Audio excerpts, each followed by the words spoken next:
আমার প্রিয় ছাত্রছাত্রীরা, এই ভিডিওতে আমি তোমাদের রায় ও মার্টিনের প্রশ্নবিচিত্রা বই থেকে ক্লাস সিক্সের ইতিহাস দ্বিতীয় পর্যায়ক্রমিক পরীক্ষার সম্ভাব্য আসা কিছু প্রশ্ন উত্তর নিয়ে আলোচনা করব।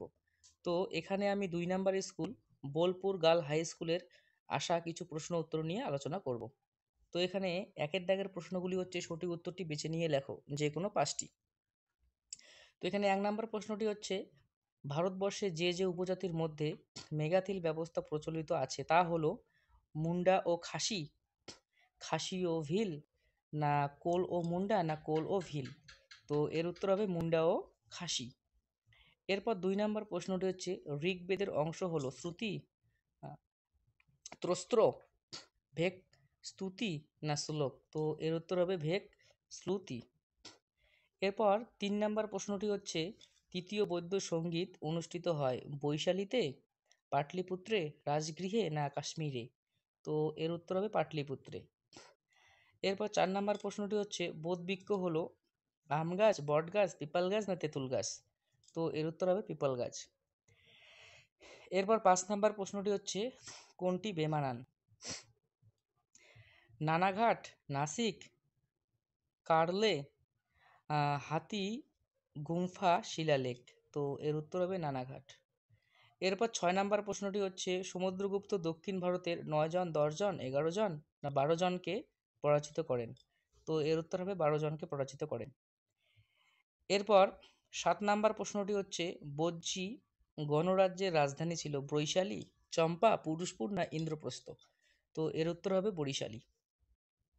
এরপর 2-এর দাগের প্রশ্নগুলি হচ্ছে, নিচের প্রশ্নগুলির উত্তর দাও যে কোনো 5টি। তো এখানে 1 নম্বর প্রশ্নটি হচ্ছে, ঠিক না ভুল লেখো।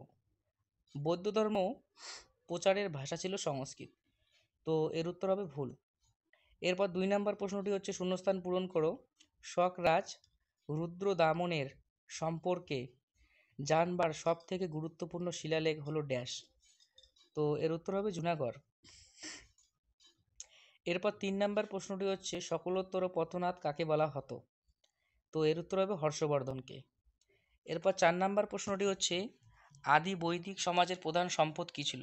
তো এর উত্তর হবে গবাদি পশু। এরপর 5 নম্বর প্রশ্নটি হচ্ছে, জৈনদের শেষ 2 তীর্থঙ্করের নাম কি? তো এর উত্তর হবে পার্শ্বনাথ ও সহাবীর। এরপর 6 নম্বর প্রশ্নটি হচ্ছে, নৃপতি কথার অর্থ কী? তো এর উত্তর হবে মানুষের রক্ষাকারী।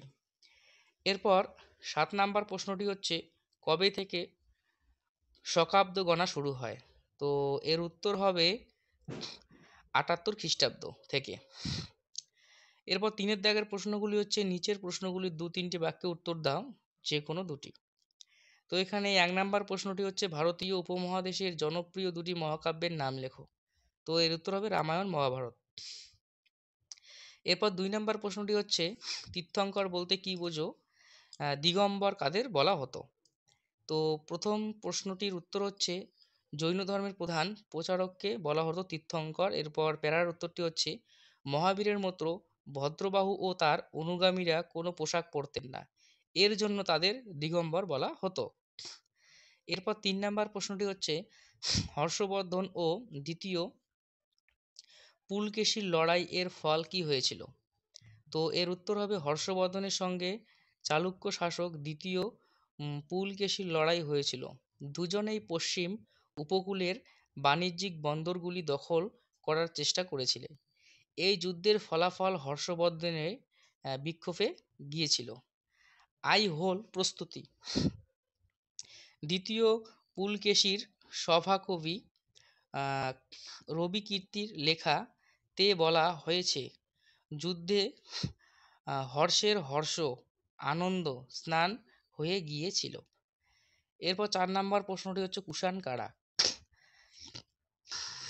তো এর উত্তর হবে, মধ্য এশিয়া থেকে কয়েকটি যাযাবর গোষ্ঠী পশ্চিম দিকে চলে যায়। এরা এখনকার আফগানিস্তান ও ভারতীয় উপমহাদেশের উত্তর পশ্চিম অংশে পৌঁছায়। এদের মধ্যে ইউএঝি গোষ্ঠীটি ছিল সবচেয়ে গুরুত্বপূর্ণ। এই গোষ্ঠীর একটি শাখা ছিল কুয়ে উয়াং। এরাই ভারতের ইতিহাসে কুষাণ নামে পরিচিত। এরপর 4-এর দাগের প্রশ্নগুলি হচ্ছে, নিচের যে কোনো দুটি প্রশ্নের উত্তর দাও। তো এখানে ১ নাম্বার প্রশ্নটি হচ্ছে টিকা লেখো ষোড়শ মহাজনপদ। তো এর উত্তর হবে জৈন ও বৌদ্ধ সাহিত্যেরও জনপদ মহাজনপদের আলোচনা পাওয়া যায়। সেগুলি থেকে খ্রিস্টপূর্ব ষষ্ঠ শতকে ভারতীয় উপমহাদেশে ১৬টি মহাজনপদের কথা জানা যায়। সেই সময়ে এদেরকে একসঙ্গে ষোড়শ মহাজনপদ। মহাজনপদগুলির মধ্যে ঝগড়া বিবাদ লেগেই থাকত। একে একে অন্যের রাজ্য জয় করে নিজেদের রাজ্যের সীমানা বাড়াতে চাইত। এইভাবে ক্রমে ১৬টা মহাজনপদ কমতে কমতে ৪টা মহাজনপদ এসে দাঁড়ায়। এগুলি হলো অবন্তী, বৎস, কুশল আর মগধ। এই ৪টে মহাজনপদ আবার নিজেদের মধ্যে যুদ্ধ করত। তাদের মধ্যে শেষ পর্যন্ত মগধ হয়ে ওঠে সবচেয়ে শক্তিশালী, বেশি শক্তিশালী। এরপর ২ নম্বর হচ্ছে পঞ্চম মহাব্রত সম্পর্কে লেখো। তো এখানে এর উত্তর হবে জৈন ধর্মের ৪টি মূলনীতি অবশ্যই মেনে চলতে হতো। সেগুলি হলো কোনো প্রাণী হত্যা না করা, মিথ্যা কথা না বলা, অন্যের জিনিস ছিনিয়ে না নেওয়া, নিজের জন্য কোনো সম্পত্তি না করা। পার্শ্বনাথ এই ৪টি মূল নীতি মেনে চলার নির্দেশ দিয়েছিলেন। এই নীতি ৪টিকেই একসঙ্গে চতুর্জাম ব্রত বলা হয়। মহাবীর এই ৪টি নীতির সঙ্গে আরও একটি নীতি যোগ করেন। তার মতে ব্রহ্মচর্য নীতিও জৈনদের মেনে চলা উচিত। এই ৫টি নীতিকে একসঙ্গে পঞ্চম মহাব্রত বলা হয়। এরপর ৩ নম্বর প্রশ্নটি হচ্ছে কি কি কারণে মগধ শক্তিশালী মহাজনপদ হয়ে উঠেছিলেন। তো এর উত্তর হবে মগধ রাজ্য নদী ও পাহাড় দিয়ে ঘেরা ছিল। ফলেই বাইরের আক্রমণ থেকে মগধ সহজেই বেঁচে যেতে পারত। গঙ্গা নদীর পলিমাটি এই অঞ্চলের কৃষি জমিকে উর্বর করে তুলেছিল। মগধ অঞ্চলের ঘন বনভূমিতে অনেক হাতি পাওয়া যেত। সেই হাতিগুলি মগধের রাজারা যুদ্ধের কাজে ব্যবহার করতেন। পাশাপাশি সেখানে অনেকগুলি লোহা ও তামার খনি ছিল। ফলে মগধের রাজারা সহজেই লোহার অস্ত্রশস্ত্র ব্যবহার করতে পারতেন। জল ও স্থলপথে মগধের বাণিজ্য চলত। এসব সুবিধার ফলে মগধই শেষ পর্যন্ত সবথেকে শক্তিশালী মহাজনপদে পরিণত হয়। এরপর ৫-এর দাগের প্রশ্নগুলি হচ্ছে নিচের যে কোনো একটি প্রশ্নের উত্তর দাও। তো এখানে ১ নাম্বার প্রশ্নটি হচ্ছে অশোকের ধম্ম সম্পর্কে লেখো। তো এর উত্তর হবে অশোকের ধম্ম ও বৌদ্ধ ধর্মের মূল কথা বেশ কিছু মিল দেখা যায়। তবু ধম্ম বৌদ্ধ ধর্ম নয়, কারণ অষ্টাঙ্গির মার্গের মতো বিষয় অশোকের ধম্মে নেই। এমনকি তাতে নেই নির্বাণ লাভের কথাও।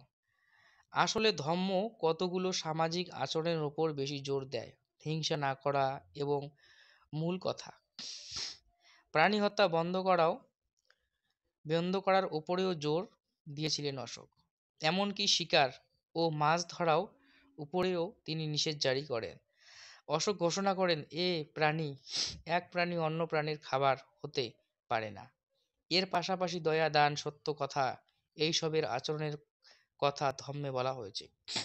বাবা মা গুরুজনদের মেনে চলার কথাও ধম্মে বলা হয়েছে। এই উপদেশগুলো বিশেষ কারো জন্যই নয়, সব মানুষের জন্যই অশোক তার ধম্মের কথা বলেছেন। এরপর ২ নাম্বার প্রশ্নটি হচ্ছে হর্ষবর্ধনের কৃতিত্ব আলোচনা করো। তো এর উত্তর হচ্ছে হর্ষবর্ধনের সঙ্গে সেই সময়ে অনেকগুলি রাজশক্তির সংঘাত হয়েছিল। মগধ জয় করে হর্ষ মগধ রাজার উপাধি নিয়েছিলেন। শশাঙ্কের সঙ্গে হর্ষের বিরোধ ছিল অনেক দিনেরই, কিন্তু শশাঙ্ককে কখনোই হর্ষ সরাসরি হারাতে পারেননি। চালুক্য শাসক দ্বিতীয় পুলকেশীর সঙ্গেও হর্ষর সংঘাত হয়েছিল। পশ্চিম উপকূলের বাণিজ্যিক বন্দরের দখলের চেষ্টা দুজনেই করেছিলেন। তবে যুদ্ধের ফলাফল হর্ষের বিক্ষেপে গেছিল। দ্বিতীয় পুলকেশীর স্বভাব কবি রবিকীর্তি আইহোল প্রশস্তি লিখেছেন।